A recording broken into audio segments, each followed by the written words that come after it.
Hello guys, कैसे हैं आप सारे। मेरा नाम है आगाज और आप देख रहे हैं मेरा यूट्यूब चैनल B2 के अहमद। हाजिर हूँ मैं आप लोगों के लिए फिर से my wife is from 1000 years ago episode 2 लेके। एक्सप्लेनेशन शुरू करने से पहले मेरी आप लोगों से एक छोटी सी रिक्वेस्ट है। जिन लोगों ने मेरे चैनल को अभी तक सब्सक्राइब करके नहीं रखा हुआ तो सब्सक्राइब कर लें। अभी एक्सप्लेनेशन शुरू करते हैं। एपिसोड 2 की स्टार्टिंग में हमें वो दोनों दिखाए जाते हैं। उस लड़की ने अपनी तलवार टीवी के अंदर घुसेड़ी हुई होती है और वो लड़का बिल्कुल कांपते हुए अपने मन में सोच रहा होता अभी काफी ज्यादा खतरनाक होता जा रहा है। और फिर अगले सीन में वो मुस्कुराते हुए उसको बोलता है थोड़ा डर के साथ, वैसे तुमने बताया नहीं तुम कहाँ से हो। फिर वो लड़की टीवी में से तलवार निकाल रही होती है और वो उस लड़के को बोलती है वो लोग वैसे कैसे निकले, वो बाहर कैसे आए, और वैसे तुम फोन पे किससे बात कर रहे थे। वो लड़की ऐसा बोल रही होती है उस लड़के को देखते हुए उसकी तरफ। वो लड़का सोच रहा होता है इसके कपड़े देख के, इसके हालात देख के तो ऐसा लग रहा है जैसे कि सर्कस में काम करती है। और वैसे भी वो किसी के भी टीवी पर लापरवाही से हमला कर देती है, ये मैंने अभी अभी देखा है। और वैसे भी स्टॉ सैंडल क्या वो मुझे इस सब का भुगतान कर सकती है, मतलब इस सब का जुर्माना दे सकती है जो उसने नुकसान किया है। वो ये सब सोच रहा होता है, उसके बारे में काफी ज्यादा वो घबराया हुआ होता है क्योंकि वो उसे काफी ज्यादा गुस्से की नजरों से देख रही होती है ना, इसीलिए। फिर वो लड़का काफी ज्यादा घबरा जाता है, बिल्कुल दोनों हाथ ऊपर कर लेता है अपने। फिर वो उसको बोलता है तुम्हारे बारे में पहले मैं तुम्हें एक बात बताऊं, ये तुम अपनी तलवार नीचे कर लोगी क्योंकि मैं बहुत अच्छा आदमी हूँ। मैंने तुम्हें एक छाता भी दिया था अभी थोड़ी देर पहले। वो लड़का ऐसा बोल रहा होता है उस लड़की को। फिर अगले सीन में हमें दिखाया जाता है वो लड़की काफी अजीब तरीके से तलवार की तरफ देख रही होती है। फिर एक ही बार में तलवार निकाल देती है टीवी के अंदर से। फिर वो लड़का उसको पूछता है वैसे तुम्हारा नाम क्या है और तुम कहाँ से आई हो। फिर अगले सीन में वो लड़की अपनी तलवार वापस रख लेती है और उस लड़के को बोलती है जियान सेल्ट गैंग का चेला है। फिर वो लड़का उसको बोलता है आहा जियान, चलो कम से कम नाम तो पता चला। और वैसे यह तुम्हारा सेल्ट गैंग क्या बड़ा है, और अगर ये है तो ये कौन सी जगह पे है। वो लड़का उसको ऐसा बोल रहा होता है। फिर वो उसको बोलती है क्या तुमने वैसे अभी तक सेल्ट गैंग के गिरोह के बारे में नहीं सुना है। वो लड़की उसको ऐसा बोल रही होती है। अगले सीन में वो लड़का उसकी ओर देखने लग जाता है, उसको बोलता है नहीं मैंने इसके बारे में नहीं सुना, वैसे क्या तुम चाहती हो। फिर वो उसकी ओर देख रहा होता है और उसको बोलता है वैसे तुम एक बहुत अच्छा आदमी हो, अगर तुम मुझसे कोई सवाल जवाब पूछना चाहती हो तो फिर तुम मुझसे पूछ सकती हो। वो उसको ऐसा बोल रहा होता है। फिर उसकी ये बात सुन के वो लड़की एक पोज में खड़ी हो जाती है। वो उसको बोलती है मैं अपने घर पे वापस लौट जाऊंगी और फिर से सेल्ट गैंग में हो जाऊंगी।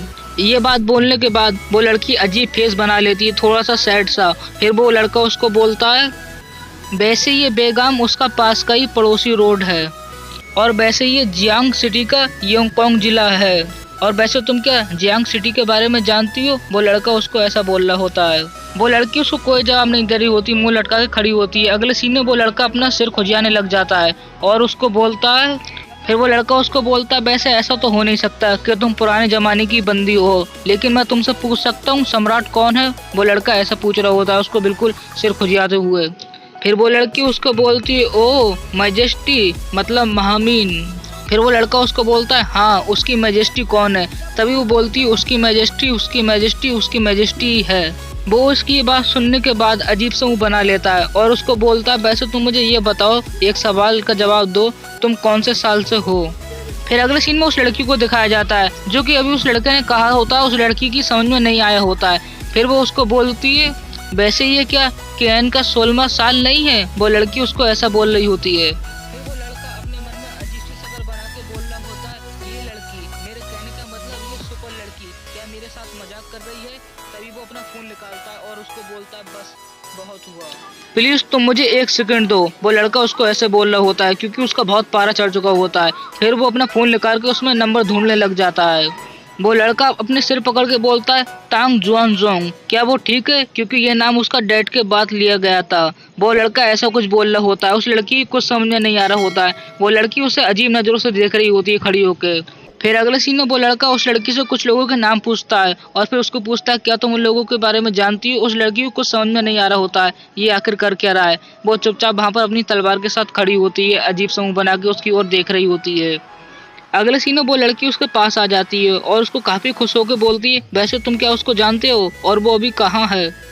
उसकी ये बात सुनकर वो लड़का अजीब से मुंह बना के बोलता है हाँ ऐसा हो सकता है, शायद से वो रस्म में है। वो ये बात कर ही रहा होता तभी उसे आवाज आती है तुम्हारा फूड आ गया। ये बात वो लड़की भी सुन लेती है और उधर देखने लग जाती है।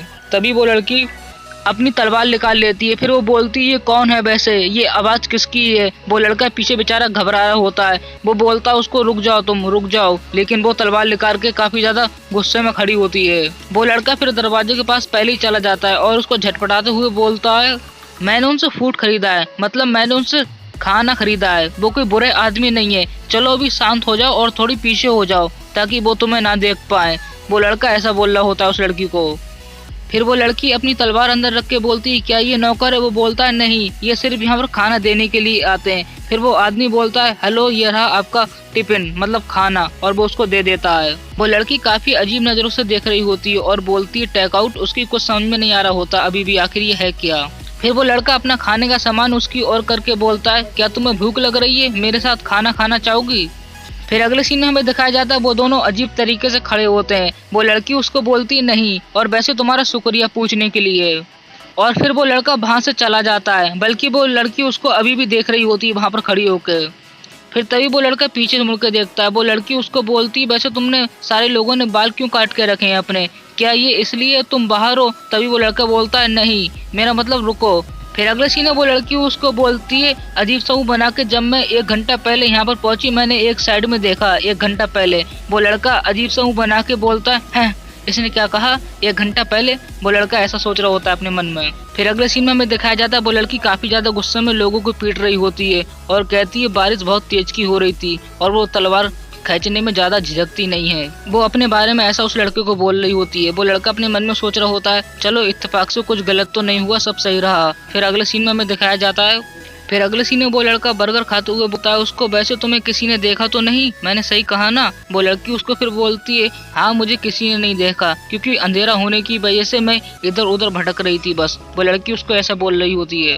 फिर वो लड़का बर्गर खाते हुए उसको बोलता है चलो कोई बात नहीं। तभी वो लड़की उसको देख रही होती है। वो उसको बोलती है अभी तक तुमने मेरे सवाल का जवाब नहीं दिया। फिर वो लड़का अपने सिर पे हाथ रख लेता है, मतलब अपने माथे पे। वो उसको बोलता है मैं इसको कैसे तुम्हें बोलूं, तुम इसको ऐसा समझ सकती हो जैसे कि लोगों कस्टम बिना किसी वजह के। वो लड़का ऐसा कुछ उस लड़की को बोल रहा होता है। फिर वो उसको बोलता है क्या तुम कुछ चाहती हो, वैसे भी तुमने कभी इसको नहीं खाया होगा। वो ऐसा कुछ उस लड़की को बोल रहा होता है और वो लड़की उस रोल की तरफ देख रही होती है। फिर वो उसकी तरफ बिल्कुल ऐसे देख रही होती है जैसे कि उसने कभी ऐसा देखा ही ना हो, काफी अजीब चेहरे से। फिर वो लड़का उस बर्गर को हाथ में थाम के बोलता है क्या तुम नहीं हो। और वो लड़की उसके सोफे के पास बैठ के अजीब सा मुंह बना रही होती है, बिल्कुल बहुत बुरा इधर उधर कर रही होती है मुंह। बोलता है ये प्यास बुझाने के लिए है, एक कैन जो कि काफी ज्यादा मीठा होता है, एक मैंने ये ले लिया है और एक तुम्हारे लिए है, तुम लेना चाहो तो ले सकती हो, ये तुमने कभी नहीं पिया होगा। वो ऐसा कुछ बोल रहा होता है उसको। अगले सीन में वो काफी गुस्से में लड़की उसके पीछे खड़ी होती है। वो उसको बोलती है तुम मुझे नीचे से देख रहे हो है ना, तुम शुरू से ही ऐसे मुझे देख रहे हो, सही कहा ना मैंने, और वैसे ही तुमने चीज मुझे खाने के लिए क्या दी है। वो उसको ऐसा बोल रही होती है और काफी ज्यादा गुस्से में। फिर वो लड़का एक चीज को उस कैन के बराबर में रख के बोलता है उस लड़की को मैं तुम्हें नीचे नहीं देख रहा हूँ, वैसे तुम जो चीज खा रही हो उसको हैमबर्गर बोलते हैं। फिर अगले सीन में जो कि उसने बोतल रखी थी, उस बोतल रखने की वजह से वो कैन गिर जाता है, वो सारा जूस होता है जो उसके लिए रखा होता है वो नीचे गिर जाता है। वो लड़की उसको देख रही होती है। वो लड़का बिल्कुल चुपचाप होता है। फिर वो हंसते हुए उसको बोलता है ये कोई जहरीली चीज नहीं है, इसका सिर्फ कलर काला है और कुछ नहीं। वो उसको ऐसा बोल रहा होता है बिल्कुल घबराते हुए। फिर वो लड़की अपनी तलवार निकाल लेती है, काफी गुस्से में उसकी ओर मारती है। वो बोलती है फकिंग, मतलब ये नालत है और ये सच में बहुत ज्यादा बुरा है। और यहीं पर हमारा एपिसोड 2 खत्म होता है। आई होप आप लोगों को एक्सप्लेनेशन पसंद आया होगा। अगर आप लोगों को एक्सप्लेनेशन पसंद आया आप मेरे चैनल को सब्सक्राइब करके रख सकते हो ताकि मैं इसके नेक्स्ट एपिसोड अपलोड करूं, आपसे मिस ना हो पाए, आप तक पहुंच जाए। अभी के लिए बाय बाय, जल्दी मिलूंगा नेक्स्ट वीडियो में और तब तक के लिए आप सारे अपना ध्यान रखना।